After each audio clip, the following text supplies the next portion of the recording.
Assalamualaikum warahmatullahi wabarakatuh. Kami dari SMK Negeri 2 Temanggung. Di sini kami ingin mewawancarai tokoh desa yang ada di Desa Tuk Sari. Sebelumnya kita mulai mewawancarai, apakah Bapak boleh perkenalan terlebih dahulu untuk nama, umur, sama jabatannya, Bapak? Terima kasih ya. Ini adik-adik semuanya dari SMK Negeri 2 Temanggung. Terima kasih sekali telah hadir di desa kami.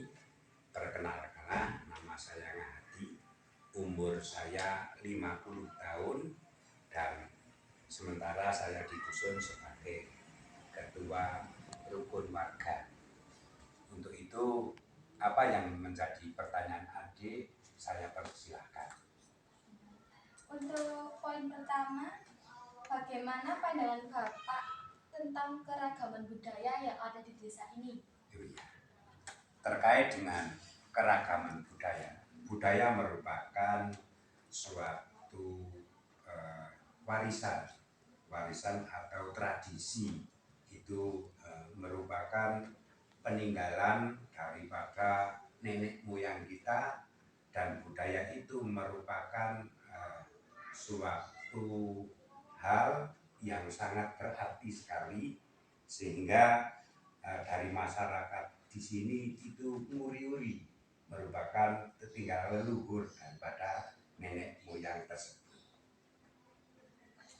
Untuk poin kedua, bagaimana menyikapi perbedaan tersebut? Dengan perbedaan yang tadi saya utarakan, itu merupakan keragaman.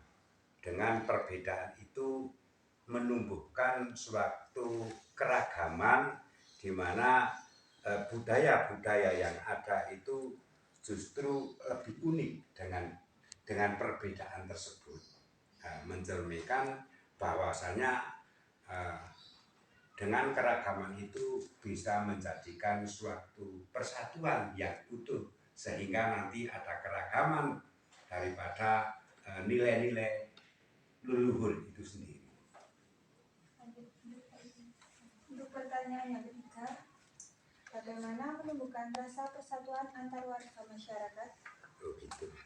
Terkait dengan persatuan dan kesatuan warga, itu biasanya di sini itu seringkali mengadakan yang namanya gotong royong terkait dengan kegiatan, baik itu dari sisi itu kerja bakti ataupun yang sesering kali dilakukan, yaitu dengan adanya suatu rapat terjadi musyawarah dan mufakat. Bila mana terjadi suatu perbedaan pendapat, itu hal yang biasa, tapi bisa dirundingkan atau dimusyawarahkan dengan rapat tersebut. Untuk pertanyaan yang keempat, apakah pernah terjadi diskriminasi? Terkait dengan diskriminasi itu karena ini wilayah di desa, itu jarang terjadi hal-hal terkait dengan diskriminasi itu sendiri. Pertanyaan kelima, atas alasan apa seseorang atau kelompok tersebut mengalami diskriminasi? Biasanya terkait dengan diskriminasi atau pengucilan warga itu biasanya alasannya karena tingkah laku orang atau anak tersebut itu melanggar daripada ketentuan yang ada di dusun di sini. Karena hal itu biasanya terjadi diskriminasi, itu jangan sampai nanti sikap itu terjadi menular ke warga yang lain atau anak yang lain. Itu hal-hal yang dirasa kurang baik menurut warga sini. Selanjutnya, apa yang menyebabkan terjadinya diskriminasi?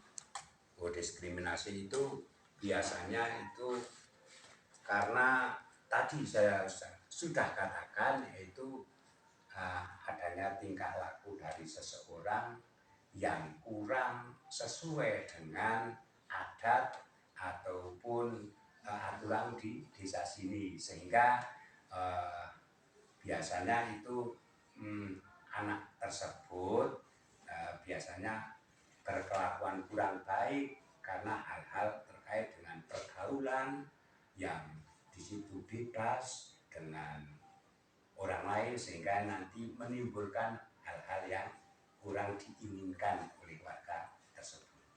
Berarti salah pergaulan itu dapat mengakibatkan diskriminasi. Itu menurut saya itu sangat benar sekali karena akhir-akhir ini atau zaman ini seringkali anak itu terjadi pergaulan bebas, katakanlah itu pergaulan yang melanggar atau itu katakanlah dengan lingkungan yang luar, dengan meninggalkan tradisi atau budaya orang-orang di sekitar sini, yaitu budaya Jawa. Berarti kita sebagai sesama remaja yang sedang bahagia-bahagianya di masa remaja itu harus membatasi diri dengan cara memilih dan menjaga diri sendiri agar tidak terpengaruh dengan pergaulan bebas. Ya gitu. Saya rasa kayak gitu sangat penting sekali karena dari umur-umur masa remaja itu masa-masa yang paling penting menurut saya di dalam mencari atau kita bergaul dengan teman, cari teman itu jangan sampai salah bergaul. Yang saya khawatirkan nanti bila mana dari adik-adik semua itu bergaul dengan orang lain dengan membawa budaya yang bukan asli budaya kita, itu nanti sangat-sangat kita merasa rugi. Karena apa? Budaya yang kita miliki justru akan sirna atau hilang, malah itu mendatangkan budaya yang dari lain daerah atau dari lain negara. Sehingga itu budaya yang kita miliki, katakanlah kita akan orang Jawa, nanti dengan sendirinya akan hilang. Karena itu merupakan suatu peninggalan leluhur yang sangat kita katakanlah itu menjadi suatu sangat berharga untuk kita pelajari. Kita perlu dengan melestarikan hal tersebut sehingga budaya yang kita miliki, katakanlah budaya Jawa itu tidak akan hilang. Baik, pertanyaan selanjutnya. Jikalau ada diskriminasi, siapa pelakunya dan siapa yang menjadi korbannya? Ini jikalau ada. Biasanya itu kalau pelakunya itu tadi yang saya katakan itu anak-anak yang cenderung agak berperilaku nakal gitu.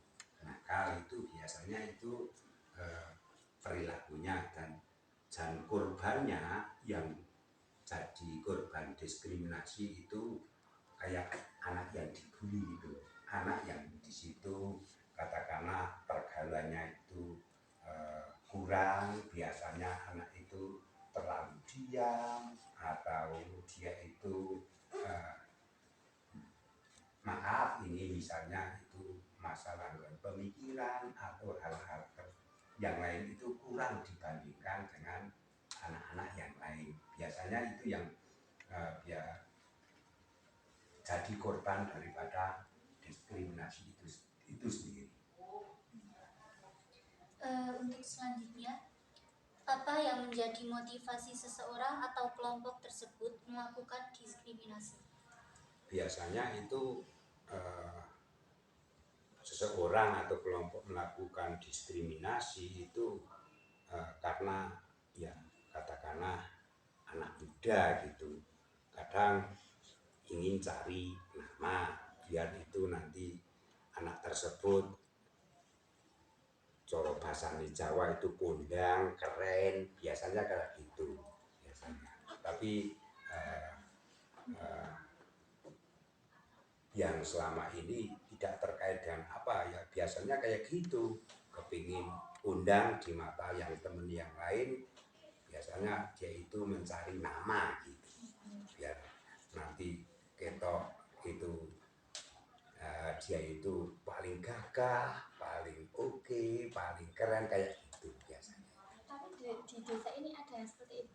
Enggak sampai kayak gitu. Sebelum itu ada yang kepingin kayak gitu, biasanya dari unsur pemuda itu tersendiri sudah menyikapi hal tersebut, sehingga belum terjadi di desa ini terjadi hal tersebut. Pertanyaan selanjutnya, apa saja kegiatan yang ada di lingkungan saudara atau di lingkungan Bapak selama kurun waktu 1 tahun? Ya, kegiatan yang terkait hal-hal yang setahun belakang ini dilaksanakan itu dengan kegiatan pemuda atau pemudi itu terkait dengan keagamaan, yaitu satu itu ada itu kegiatan anak-anak masjid, itu baik pemuda dan pemudi, itu yang pertama. Yang kedua itu di wilayah ada yang di musola ataupun di rumah pribadi itu ada yang mengadakan kegiatan itu TPA, ya, tempat itu pembelajaran agama itu.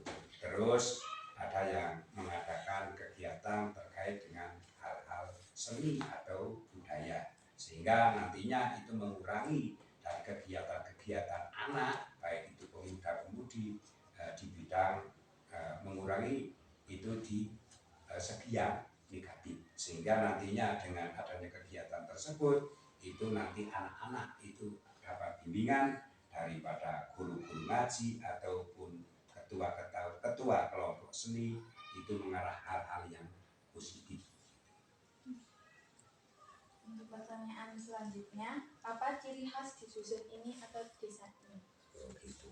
Ciri khas dusun sini itu banyak sekali itu ya, tapi yang hampir sama dengan dusun-dusun yang lain, ciri khas di dusun sini itu lebih mengutamakan itu suatu warisan budaya dari leluhur yang dulu, dengan mengadakan atau melestarikan budaya peninggalan nenek moyang terkait dengan suatu tradisi, katakanlah ada nyadranan, itu ada pementasan seni, ada yang lain lagi terkait dengan menumbuh kembangkan suatu budaya seni, sehingga nanti budaya seni itu tidak akan hilang, terus lestari, sehingga nantinya terkelihatan bahwasanya dusun sini masih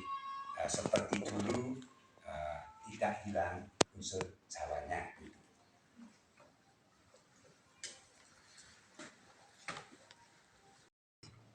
Terima kasih kepada Bapak kami ucapkan yang telah meluangkan waktu, dan terima kasih juga sudah menjawab pertanyaan kami. Sama-sama. Juga kami mengucapkan terima kasih juga kepada adik-adik semuanya yang telah berkenan hadir di dusun kami dan mengetahui seluk-beluk dusun kami. Itu saja yang kita peroleh dari Bapak. Semoga bisa melengkapi tugas PPKN kami. Untuk itu saya akhiri. Wassalamualaikum warahmatullahi wabarakatuh. Audio Jungle.